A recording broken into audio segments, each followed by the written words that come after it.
Hello दोस्तों। तो दोस्तों हम लोग इस वीडियो में बात करने वाला है एक पैसिव इनकम जो कि ईटीएफ के माध्यम से हम कर सकते हैं और कैसे करेंगे, किस तरीके से करेंगे, उसको ऊपर बेस करके हम पूरा स्टेप बाय स्टेप एक-एक करके डिस्कस करेंगे, ठीक है? तो वीडियो का जो हमारा टॉपिक है कि मंथली के साथ-साथ हर एक मंथ के साथ हम ईटीएफ में जब इन्वेस्ट कर रहे हैं तो उसके साथ-साथ कुछ पैसिव इनकम कैसे करना चाहिए, किस तरीके से करना चाहिए, उसमें से क्या रूल हमें फॉलो करना चाहिए, इसके ऊपर बेस करके इस वीडियो में हम डिस्कस करने वाले हैं। बाकी कोई एनालिसिस नहीं है, सिर्फ़ ये एक मोटिवेशन के तौर पर जो कि आपको एक स्ट्रैटेजी जो मैं इस वीडियो में हम लोग बात करने वाले हैं, ये स्ट्रैटेजी मतलब खुद को मोटिवेट के लिए। क्या-क्या चीज़ को हम अपना सकते हैं, क्या गलतियाँ नहीं हो सकता है, जो कुछ करना नहीं चाहिए, कौन क्या चीज़ करना चाहिए, पूरा का पूरा ओवरऑल इसमें डिस्कस करेंगे। ठीक है दोस्तों? तो उससे पहले चैनल को फर्स्ट टाइम विज़िट करें, ज़रूर सब्सक्राइब कर लीजिएगा, साथ में बेल आइकन ज़रूर प्रेस कर लीजिएगा। टेलीग्राम चैनल का लिंक वीडियो को डिस्क्रिप्शन में आपको मिल जाएगा, चाहे तो उसमें आप सब्सक्राइब कर सकते हैं, जो बिल्कुल फ्री है। ठीक है? तो आगे हम लोग स्टेप बाय स्टेप डिस्कस करते हैं। तो फर्स्ट स्टेप नंबर 1। तो स्टेप नंबर 1 में क्या है, देखिए थोड़ा-सा वीडियो हो सकता है तो लंबा हो जाएगा, मगर समझने के लिए इशारा काफ़ी होता है। तो स्टेप नंबर 1 से हम जैसे शुरू कर रहे हैं, तो एक बेसिक चीज़ शुरू कर रहे हैं। तो क्या होता है, एक तो हमारा गोल क्या है, हमारा रिस्क क्या है और साथ में हमारा जो रिस्क प्रोफ़ाइल है, उसको हम कैसे समझेंगे? ये उस चीज़ जो होता है बहुत इम्पोर्टेंट चीज़ है। तो इसलिए मैंने स्टेप नंबर 1 जो होता है, हमें कितना पैसा चाहिए, कितना साल तक चाहिए, ये डिसाइड करना बहुत ज़रूरी है। मतलब हमारा जो टारगेट है, ठीक है? हमारा जो टारगेट है, वो टारगेट के ऊपर बेस करके हम जाएँगे, तो टारगेट कितना है, कैसा है और साथ में टारगेट कहाँ तक, हम मंथली में कितना पैसा चाहिए हमारा और कितना साल तक हम उसको इन्वेस्ट कर सकते हैं, कितना साल तक हमारा रिटर्न चाहिए, तो उसके ऊपर बेस करके हमें चलना पड़ेगा। ठीक है? तो अगर हम लोग क्या है, एक तो जिन्हें मतलब आप समझ लीजिए आप एक सेफ और फिक्स इनकम चाहते हो, तो एक डेबिट बहुत बढ़िया चीज़ है, जो कि हम सबको पता है डेबिट बहुत बढ़िया है, जहाँ पर थोड़ा-सा ग्रोथ है, इनकम मिक्स चाहिए तो इक्विटी में भी हम इक्विटी प्लस डेबिट दोनों का दोनों कॉम्बिनेशन भी लेंगे, तो एक अच्छा खासा हमारा रिटर्न बन जाएगा। ठीक है? तो स्टेप 1 में हमें क्या स्टेप लेना चाहिए, साथ में हमारा टारगेट क्या है, कौन कितना गोल है, हमें कितना तक गोल फिक्स करना बहुत ज़रूरी है और साथ में साथ जो कि गोल तो फिक्स करना है ही है और साथ में हमें देखना है कि हमारा फिक्स इनकम कितना होना चाहिए, कहाँ तक हम लेके जा सकते हैं, उसके लिए कौन-सा ईटीएफ में इन्वेस्ट करना चाहिए। तो ये सब चीज़ आपको देखना बहुत ज़रूरी है। ठीक है? उसके बाद जैसे ही आपका गोल फिक्स हो जाएगा, तो उसके बाद एक तो हमने गोल फिक्स कर लिया है, तो गोल फिक्स होने के बाद नेक्स्ट प्रायोरिटी में नेक्स्ट काम क्या होता है, हमारा हाथ में फंड होना भी बहुत ज़रूरी है, क्योंकि जब तक हमारे पास फंड रहेगा, तब तक हम इन्वेस्ट करते रहेंगे। जब तक हमारे पास फंड नहीं होगा, हम कहाँ से इन्वेस्ट करेंगे? आपके पास फंड खत्म हो गया, आपने टोटल आपके पास मान लीजिए कि 5 लाख है और 5 लाख आपने इन्वेस्ट कर दिया, आपके पास इमरजेंसी फंड बिल्कुल बचा है नहीं है, बिल्कुल बचा नहीं है, तो तब जाके आप कहाँ इन्वेस्ट करोगे? तो ये सबसे बड़ा चीज़ होता है, ठीक है? तो कुछ चीज़ इनकम करने से पहले इनकम का रास्ता भी बनाना चाहिए, उसके बाद जाके वो इनकम होता है, ठीक है? तो इसके लिए इमरजेंसी फंड को आपको कम से कम हाथ में रखना चाहिए, जो कि मान के चलिए 6 से 12 मंथ का खर्चा, ठीक है? 6 से 12 मंथ का जो खर्चा वगैरह होता है, तो उसके हिसाब से हम देखा जाएगा तो हमारा 6 से 12 मंथ जो भी खर्चा है, तो उसके हिसाब से वो खर्चा का जो है एक सेफ जगह पर रखना बहुत ज़रूरी है और हम लोग ईटीएफ में ट्रेड कर रहे हैं, चाहे हम पोर्टफोलियो में कहाँ रखते हैं, एक तो एलटी गिल्ड बीच में रखते हैं और दूसरा होता है लिक्विड में, ठीक है? दूसरा कहाँ लिक्विड बीच में हम रखते हैं। तो ये दोनों जगह पर रखते हैं, जो हमारा सेफ है, एफडी के जैसा रिटर्न इसमें मिल जाता है, ठीक है? तो इसमें क्या होगा, इससे जो आप लोगों का जो मंथली विथड्रॉ प्रेशर होगा, वो कम होगा। वो कम क्यों कम होगा? क्योंकि आपका एक तो इमरजेंसी फंड ऑलरेडी फिक्स होके उधर रहेगा और साथ में आपका जो विथड्रॉ का जो प्रोसेसिंग चलता रहेगा और विथड्रॉ करने का जो प्रेशर होएगा, आज ये ज़रूरत है, कल वो ज़रूरत है, तो वो प्रेशर क्या है, कम होता जाएगा, ठीक है? आशा करता हूँ यहाँ तक थोड़ा-थोड़ा तो समझ में आया कि हम लोग किस चीज़ के ऊपर बेस करके बात करने वाले हैं। साथ में हम लोग जब ईटीएफ में स्टेप 3 की तरफ जाएँगे, तो ईटीएफ का एक तो डेबिट हो गया, उसके साथ-साथ इक्विटी हो गया और इंटरनेशनल हो गया। मैंने 3 चीज़ को क्यों रखा है, उसके ऊपर डिस्कस करता हूँ। तो पहले जब डेबिट ईटीएफ की तरफ जाऊँगा, तो डेबिट ईटीएफ में हम लोग कौन-कौन है, एक तो भारत बॉन्ड ईटीएफ जो कि शॉर्ट टर्म हो, लॉन्ग टर्म हो, उसका ड्यूरेशन में हम चल सकते हैं और साथ में लिक्विड बीस है, जो कि निप्पॉन इंडिया का है और उसमें भी निप्पॉन इंडिया का लिक्विड बीस है और साथ में एलटीकेट बीस भी है, तो दोनों के दोनों हैं। तो ये सब किसमें शामिल है, ये सब डेबिट ईटीएफ में शामिल है और हम लोगों को इतना तो पता है कि हम लोग जब पोर्टफोलियो में पार्किंग करने के लिए पैसा को रखते हैं कहाँ पर, यही सब जगह पर रखते हैं। Bharat bond ETF, Nippon India हो गया जो कि एलटीकिट 20 और लिक्विड 20 इसमें लगता है। उसके बाद नेक्स्ट हम जब इक्विटी की तरफ जाएँगे, थोड़ा-सा ग्रोथ के लिए जाएँगे, हम लोग क्या डेबिट में तो हमने ऑलरेडी फिक्स्ड डिपो एफडी के जैसा रख लिया। उसके बाद जैसे ही थोड़ा-सा ग्रोथ की तरफ जाएँगे, तो ग्रोथ की तरफ जाएँगे तो इक्विटी में इन्वेस्ट करना है और इक्विटी की इन्वेस्ट करने के लिए हमें कुछ ना कुछ तो ईटीएफ लेना है। चाहे वो आप निफ्टी 50 का ईटीएफ ले लीजिए, चाहे वो निफ्टी नेक्स्ट 50 ले लीजिए, कोई भी ईटीएफ वो आपका खुद का पसंदीदा होना चाहिए, खुद का चॉइस है, ठीक है? तो उसके बाद क्या है अपना ग्रोथ के लिए थोड़ा-सा करना ही है। साथ में और भी थोड़ा-सा क्या करना है, और भी ऑप्शनल डाइवर्सिफिकेशन करना है और ऑप्शनल डाइवर्सिफिकेशन करना है, जो जिससे कि क्या हो इंटरनेशनल है, जैसे कि मान लीजिए चाहे वो कम्युनिटी में गोल्ड सिल्वर हो, चाहे वो आपका इंटरनेशनल में देखा जाएगा तो मून 100 हो, मपांग हो, हैंगसेंग हो, कोई भी हो। तो थोड़ा सा जो ऑप्शन है थोड़ा सा और भी अलग से ऑप्शन को हमें डाइवर्सिफिकेशन करना जो बहुत ज़रूरी है, ठीक है। तो ये जो चीज़ है इसमें हम कंटिन्यू ऐसे स्टेप बाय स्टेप चलते जाएंगे तो हमारा क्या होगा, एक सेटअप बन जाएगा।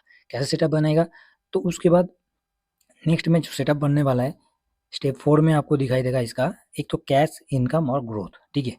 कैश इनकम और ग्रोथ, अभी देखिए कैश इनकम, तो कैश में क्या है आपका, जैसे ही कोई भी आप कोई भी आप स्ट्रेटजी के साथ इन्वेस्ट कर रहे हो, चाहे कोई भी स्ट्रेटजी आप बना लो, कुछ भी स्ट्रेटजी बना लीजिए, तो उसमें क्या होगा, स्ट्रेटजी बनाने के बाद आपका जो कैश होगा, तो 1 से 2 साल तक आपका जो मंथली एक्सपेंस रेशियो है, वो लिक्विड बीस में, चाहे वो बॉन्ड ईटीएफ में, चाहे शॉर्ट ड्यूरेशन में, कहीं न कहीं तो रहेगा ही रहेगा। तो वो कैश आपका ऑलरेडी होल्ड में है, ठीक है। वो आपके पास ऑलरेडी इमरजेंसी फंड जैसे अभी हमने बात किया।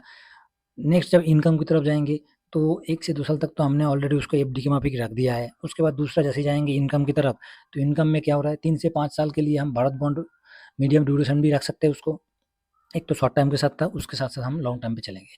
उसके बाद जैसे ग्रोथ की तरफ जाएँगे, तो लॉन्ग टर्म के लिए हम तो ऑलरेडी किसमें जा रहे हैं, इक्विटी ईटीएफ ले रहा है, तो इक्विटी ईटीएफ में हम ऑलरेडी पोर्टफोलियो में शामिल कर रहे हैं। तो जब इक्विटी को हम शामिल कर रहे हैं, तो ऑलरेडी हमारा ग्रोथ की तरफ हम आगे बढ़ रहे हैं, ठीक है। आशा करता हूँ यहाँ तक समझ में आ गया। अभी मंथली इनकम को हम कैसे जनरेट करेंगे? मंथली जो इनकम है हमारा, जो स्टेप 5 है, तो इसमें हम यही डिस्कस कर रहे हैं कि जो हमारा मंथली इंक्रीज़ योर इनकम, तो इनकम को कैसे इंक्रीज़ करना है? तो देखिए इंडिया में ईटीएफ रेगुलर मंथली जो डिविडेंड, कोई भी ईटीएफ ऐसे नहीं देता है, ठीक है? कोई भी ईटीएफ ऐसा नहीं है कि मंथली डिविडेंड आपको देता है। इसलिए कोई-कोई जो एसडब्ल्यूपी प्लान को उसको फ़ॉलो करता है, जिसको जैसे आता है वो इस तरीके से फ़ॉलो कर रहा है, ठीक है? तो हम लोग उसको इतना कुछ फ़ॉलो नहीं कर रहे हैं, हम लोग सिंपल तरीके से चल रहे हैं और हम लोग सिंपल तरीके से डिस्कस कर रहे हैं, सिंपल तरीके से चलेंगे। तो हर महीने अपना क्या करना है, जो भी आप डीमैट अकाउंट या ब्रोकर अकाउंट का थोड़ा-थोड़ा ईटीएफ यूनिट सेल करते रहिए और कैश बैंक से ले आइए, ठीक है? इससे क्या होगा, ये जो हम लोगों का जो ये क्या एक सिस्टमैटिक रूल बन जाएगा जो कि मंथली सैलरी की तरह काम करेगा। कैसे? देखिए, अब जब भी हर महीने अपना डीमैट अकाउंट, चाहे ब्रोकर अकाउंट, कहीं भी हो, कहीं भी आप हो, चाहे आपका डीमैट अकाउंट हो, कहीं भी आप ब्रोकर में हो, ठीक है? चाहे वो एंजल वन हो, कोई भी ब्रोकर में हो। तो इस ब्रोकर से आपको क्या होगा, इस ब्रोकर से आप थोड़ा-थोड़ा ईटीएफ का कुछ यूनिट होगा, थोड़ा-थोड़ा ईटीएफ का कुछ यूनिट होगा जो कि आप सेल करते चलोगे, थोड़ा-थोड़ा यूनिट, मतलब ज़्यादा यूनिट नहीं। मान लीजिए 1000 क्वांटिटी आपके पास है, तो 1000 क्वांटिटी से आप उस दिन का मोटा-मोटी थोड़ा-थोड़ा जब भी आपको मौका मिल रहा है, उस टाइम का आपका 100 क्वांटिटी आप उस जगह पर सेल करो, ठीक है? और कैश क्या है, बैंक में ले आओ। तो वो कैश आपका जैसे ही बैंक में आ जाएगा, तो डीमैट अकाउंट से बैंक में आएगा, उसका कुछ दिन के बाद क्या होगा, डीमैट अकाउंट से बैंक में आया, बैंक से घूम के दोबारा डीमैट अकाउंट में आ जाएगा। मतलब एक सर्कुलेट थ्योरी हो जाएगा इस तरीके से, ठीक है? कैसे घूमते रहेगा, वो हमेशा एक सर्कुलेट घूमते रहेगा, सर्कल बन के घूमते जाएगा। इधर से आएगा, ऐसे चलते जाएगा, ऐसे चलते जाएगा, ठीक है? तो इसमें क्या होगा, आपका एक जो कि मंथली सैलरी की तरफ काम करना शुरू करेगा, ठीक है? तो इसमें और भी सवाल आता है, इसमें और क्या सवाल आता है कि हम लोग इतना ज़्यादा बिकवाली करेंगे, ज़्यादा बिकवाली करना मतलब ब्रोकरेज चार्ज भी देना है, टैक्स भी देना है, जीएसटी भी देना है, एसटीडी चार्ज भी देना है, ये सबको तो देना ही है। आप कुछ भी चीज़ कमा रहे हो तो कुछ ना कुछ तो आपको देना ही पड़ेगा। तो टैक्स में आपको देना है तो आप डेबिट में भी देना पड़ेगा, चाहे चाहे आप डेबिट में इन्वेस्ट करो, चाहे आप इक्विटी में इन्वेस्ट करो, कहीं भी इन्वेस्ट कर रहे हो तो आपको देना ही है। गेन जो है डेबिट में गेन आप मान लीजिए कि आपका रेट जो होगा वो टैक्सेबल होगा। आज 2023 के बाद एलटीसीजी जो है बेनिफिट हट गया है ऑलरेडी, हमें पता है। और इक्विटी के ऊपर जाएँगे तो 1 साल से ज़्यादा होल्ड करोगे तो एलटीसीजी 10% टैक्स आपका लगता है, तो 1 लाख के ऊपर वो भी। तो 1 लाख के ऊपर आपका एलटीसीजी टैक्स लगेगा, वो भी 10%, और ऑलरेडी डेबिट में तो लगने का कोई उम्मीद ही नहीं है। तो टैक्स के रिलेटेड जो भी इसमें हमें शामिल आएगा, जितना भी एसटीडी चार्ज, ये चार्ज, वो चार्ज, तो ये सब नॉर्मल है, ठीक है। इसमें क्या हुआ, एक तो आपका प्रोसेसिंग बन गया, दूसरा क्या है, प्रोसेसिंग बनने के बाद कभी-कभी पोर्टफोलियो जो हम बना रहे हैं, पोर्टफोलियो जो हम बना के उसको तो छोड़ नहीं सकते, उसको तो रीबैलेंसिंग भी करना पड़ेगा ना। कभी-कभी पोर्टफोलियो को हमने इधर बेच दिया और ऐसे आ गया, तो ऐसे तो नहीं होगा ना। कभी-कभी पोर्टफोलियो को थोड़ा-सा तो रीबैलेंस, मतलब एक लेवल के अंदर सस्टेन करके, हेज करके चलना बहुत ज़रूरी है। तो रीबैलेंसिंग करना भी, रीबैलेंस करना बहुत ज़रूरी है। चाहे वो स्टॉक में हो, हर कम से कम 1 साल में, 1 साल में कम से कम एक बार रीबैलेंस करना पोर्टफोलियो को बहुत ज़रूरी है। एक बार चेक कीजिए कि मेरा पोर्टफोलियो कैसे चल रहा है, किस तरीके से परफॉर्मेंस कर रहा है, मेरा पोर्टफोलियो सही है कि नहीं है, पोर्टफोलियो में कमी-पेशी तो नहीं है कि मेरा इस जगह पर पोजीशन कम हो गया। मतलब हर एक चीज़ को 1 साल में कम से कम 12 महीने में देखना बहुत ज़रूरी है। ठीक है। अगर इक्विटी ज़्यादा ग्रो हो रहा है, अब मान लीजिए कि आपका इक्विटी ज़्यादा ग्रो हो रहा है और उसमें क्या है, उसमें आप डेबिट में शिफ्ट कर, जैसे मान लीजिए इक्विटी, इसका मतलब मैं यही बताना चाह रहा हूँ कि आपका इक्विटी ग्रो हो रहा है अच्छा खासा, ठीक है। तो जब ज़्यादा ग्रो हो रहा है, जब ज़्यादा ग्रो हो रहा है तो उसमें से थोड़ा-सा सेल कर दीजिए। सेल करके उसको कि इसमें डेबिट में शिफ्ट कर दीजिए। तो उसमें क्या होगा, अगर डेबिट बहुत ज़्यादा हो गया तो उसको इक्विटी में शिफ्ट करना है। इस तरीके से हमें रीबैलेंस करना बहुत ज़रूरी, मतलब एक से बढ़कर एक पूरा बैलेंसिंग होना चाहिए। पूरा हमारा जो टारगेट होगा कि मार्केट कुछ भी हो जाए, पोर्टफोलियो का जो हमारा बैलेंस होगा, पोर्टफोलियो हमेशा बैलेंस के साथ चलता रहेगा। इसका यही है, ठीक है। मैं जो बताने वाला था इसलिए आसान तरीके से मैं आपको समझा रहा हूँ, ठीक है। तो जो कि पोर्टफोलियो को रीबैलेंस करना बहुत ज़रूरी है और ये कम से कम 1 साल में आपको, चाहे मार्केट के सिचुएशन के हिसाब से देखते-देखते आपको उसमें करना बहुत ज़रूरी है, ठीक है। बाकी इसको मैं सिंपल तरीके से समझा दूँ तो सिंपल तरीके से देखिए, कुछ नहीं है, बहुत आसान है। अगर आप लोगों के पास 50 लाख है और उसमें से आपको 30,000 पर मंथ का पैसिव इनकम चाहिए, तो मान लीजिए आपके पास जो है 50 है, ठीक है, और साथ में आपको उसको 30,000 का 13K का एक मंथली पैसिव इनकम आपको चाहिए इस जगह से। तो उसमें हमें क्या करना है? तो उसमें कुछ नहीं करना है, जो कि सिंपल है। आपका 20 लाख जो होगा, ठीक है, 20 लाख जो होगा ये आपका किस में चला जाएगा? ये आपका डेबिट अकाउंट में चला गया। ये आपको किस में चला जाएगा? ये डेबिट अकाउंट में, जो कि लिक्विड फीस, एलटीकिल फीस ये सब है। उसके साथ-साथ आपका 20 लाख और जो रहेगा, इसको 20 लाख को आपके पास कितना था? 50 लाख था, तो 20 लाख वो आपको किस में चला जाएगा? ये जो 20 लाख है, थोड़ा-सा हैंडराइटिंग को देख लीजिए, ये कहाँ जाएगा? इक्विटी में, ठीक है? तो ये इक्विटी हो गया, तो टोटल कितना था? 20, 20, 40 हो गया, बाकी रह गया हमारे पास 10 लाख। तो 10 लाख का हमें क्या करना है? बताइए, 10 लाख का हमें क्या करना है? तो 10 लाख जब रहेगा, इसको क्या करना है? कैश या इमरजेंसी, मैंने जो अभी बताया कि कैश में या इमरजेंसी में होल्ड करके रखना बहुत ज़रूरी है, ठीक है? इसको हम इन्वेस्ट नहीं करेंगे, इसको हम इन्वेस्ट नहीं करेंगे, इसको सिर्फ होल्ड करके रखना है इमरजेंसी के लिए, ठीक है?